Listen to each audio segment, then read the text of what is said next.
Good morning, welcome to news analysis. నేను జ్యోత్స్న. డిస్కషన్లోకి వెళ్లే కన్నా ముందు వివిధ పత్రికల్లో వచ్చిన వార్తా కథనాలను ఒకసారి చూద్దాం. తెలంగాణ వార్తా పేపర్స్ చూసినట్టయితే ముందుగా ఈనాడులో వచ్చిన కథనాలను చూద్దాం. ఈనాడులో మనకు జిల్లాల పునర్విభజనకు కమిషన్, విశ్రాంత న్యాయమూర్తి నేతృత్వంలో ఏర్పాటు చేస్తాం, వారసత్వ అప్పులు తప్పులను కప్పిపుచ్చుకుంటూ వెళుతున్నాం, టీజీఓ డైరీ ఆవిష్కరణలో సీఎం రేవంత్ రెడ్డి. ఇక ఉద్యోగులకు 3.64% కరువు భత్యం పెంపు.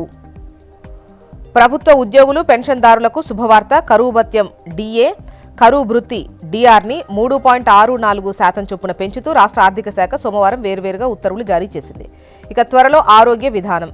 ప్రభుత్వం తరపున అందరికీ 100% వైద్యం, దివ్యాంగులకు మానవీయ కోణంలో కార్యక్రమాలు, బాల భరోసా, ప్రణామ్ డే కేర్ కేంద్రాల ప్రారంభంలో సీఎం.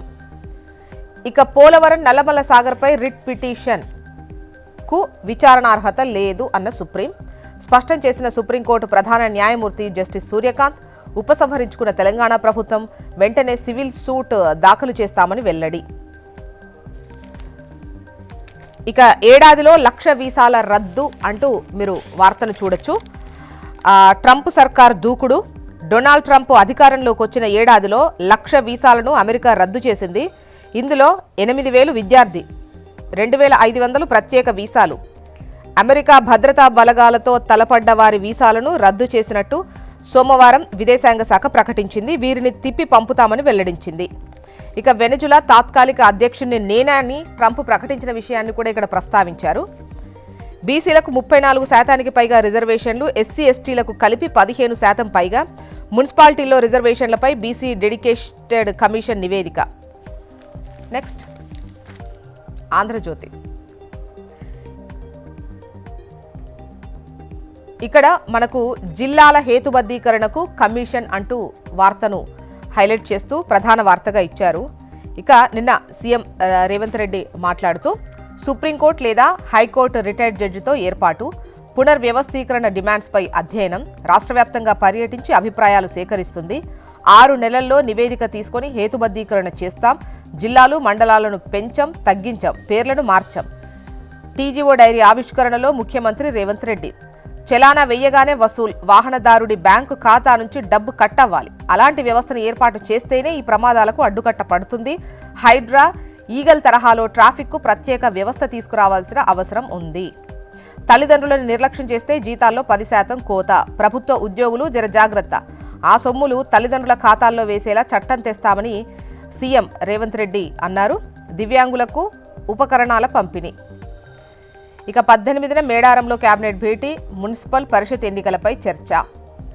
ఇక రైట్ సైడ్లో కనుక చూసినట్టయితే ఉద్యోగులకు సంక్రాంతి కానుక, ఒక విడత డిఏ విడుదల. 2023 జూలై 1కి సంబంధించి 3.64% డిఏ విడుదల. దీంతో డిఏ 30.03% నుంచి 33.67%కి పెరిగింది. రిట్ పిటిషన్ వెనక్కు. ఈ పోలవరం నల్లమల సాగర్ వివాదానికి సంబంధించి సుప్రీంకోర్టు ఆదేశంతో తెలంగాణ ఈ నిర్ణయం తీసుకుంది. సివిల్ సూట్ దాఖలు చేయాలన్న ధర్మాసనం. నెక్స్ట్ నమస్తే తెలంగాణ.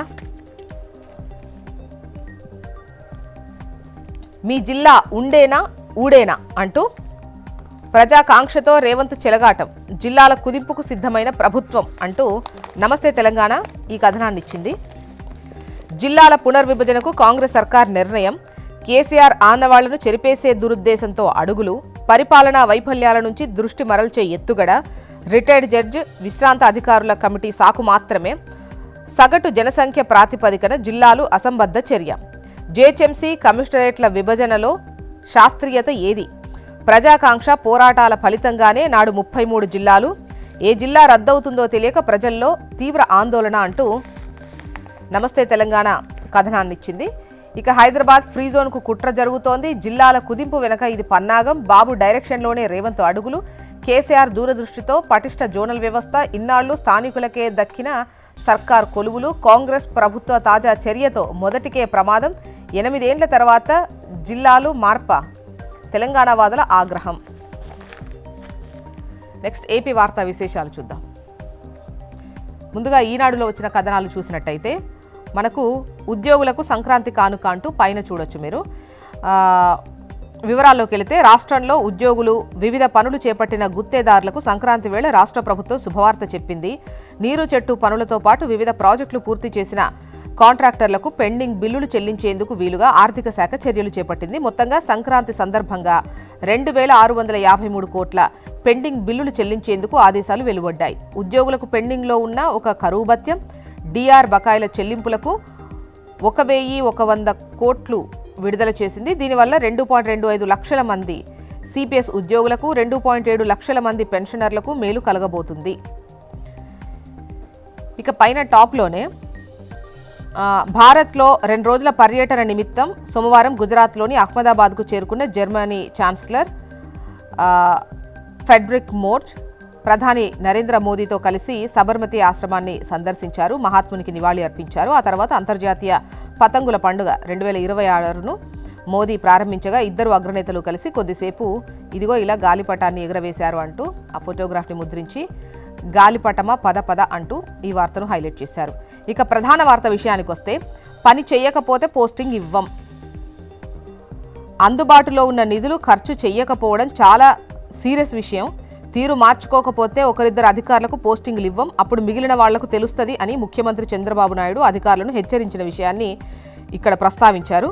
ఫిబ్రవరి నెలకే బడ్జెట్ పూర్తి చేద్దామని సూచన, ఒకరిద్దరికి అలా చేస్తే మిగిలిన వారికి చురుకు తగులుతుందని. ఇక పోలవరం నల్లమల సాగర్పై రిట్ పిటిషన్కు విచారణ అర్హత లేదు స్పష్టం చేసిన సిజేఐ, ఉపసంహరించుకుని తెలంగాణ ప్రభుత్వం వెంటనే సివిల్ సూట్ దాఖలు చేస్తామని వెల్లడి. నెక్స్ట్ ఆంధ్రజ్యోతి. ఇక్కడ పైన టాప్లో పేరు పక్కనే ఉద్యోగులకు కాంట్రాక్టర్లకు సంక్రాంతి కానుక, డిఏ డిఆర్ బకాయిలు 1100 కోట్లు రిలీజ్, కాంట్రాక్టు పనులకు 1243 కోట్లు రిలీజ్. ఇక ప్రధాన వార్త విషయానికి వస్తే, స్పీడ్ పెంచాలి అంటూ 18 నెలల్లో రాష్ట్రాన్ని పట్టాలెక్కించామంటున్నారు సీఎం చంద్రబాబు నాయుడు. 2025లో మనకు మంచే జరిగింది, 70 కొత్త పథకాలు అమల్లోకి తెచ్చాం, వచ్చే ఏడాది జూన్ నాటికి పోలవరం పూర్తి, ఆ తర్వాత సాగునీటిలో ఏపీఏ మేటి, ఇతర రాష్ట్రాలకు నీళ్లిచ్చే స్థితికి చేరుతాం. కార్యదర్శులు హెచ్ఓడీల సదస్సులో ముఖ్యమంత్రి చంద్రబాబు స్పష్టీకరణ అంటూ వార్తనిచ్చారు. ఇక స్కిల్లో కేసు నిల్ అంటూ ఆ ఆరోపణల్లో వాస్తవాలు లేవు, చంద్రబాబుపై కేసు మూసివేత, మొత్తం 37 మందిపై విచారణ క్లోజ్. పోలవరం నల్లమల సాగర్కు సంబంధించి తెలంగాణ పిటిషన్ వెనక్కు, సుప్రీంకోర్టు ఆదేశంతో తెలంగాణ ప్రభుత్వం నిర్ణయం. సాక్షి చూద్దాం. 13,100 బాదుడు అంటే 13,100 కోట్ల బాదుడు అని చెప్పేసి బాబు సర్కార్లో మరో బాంబ్ ఇదే అంటూ సాక్షి కథనాన్ని ఇస్తూ ప్రధాన వార్తగా ఇచ్చింది.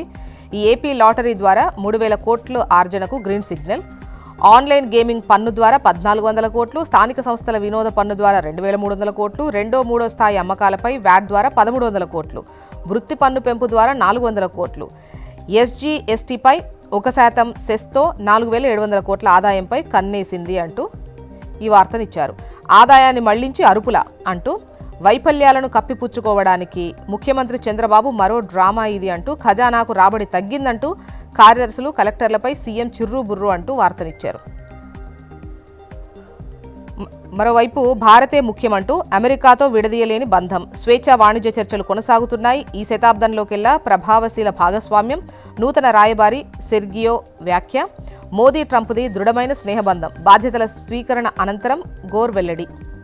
మొత్తానికి ఇవి ఇవాళ వివిధ పత్రికల్లో వచ్చినటువంటి వార్తా కథనాలు. ఇప్పుడు ఒక చిన్న బ్రేక్ తీసుకుందాం, బ్రేక్ తర్వాత డిస్కషన్లోకి వెళ్దాం. Stay tune.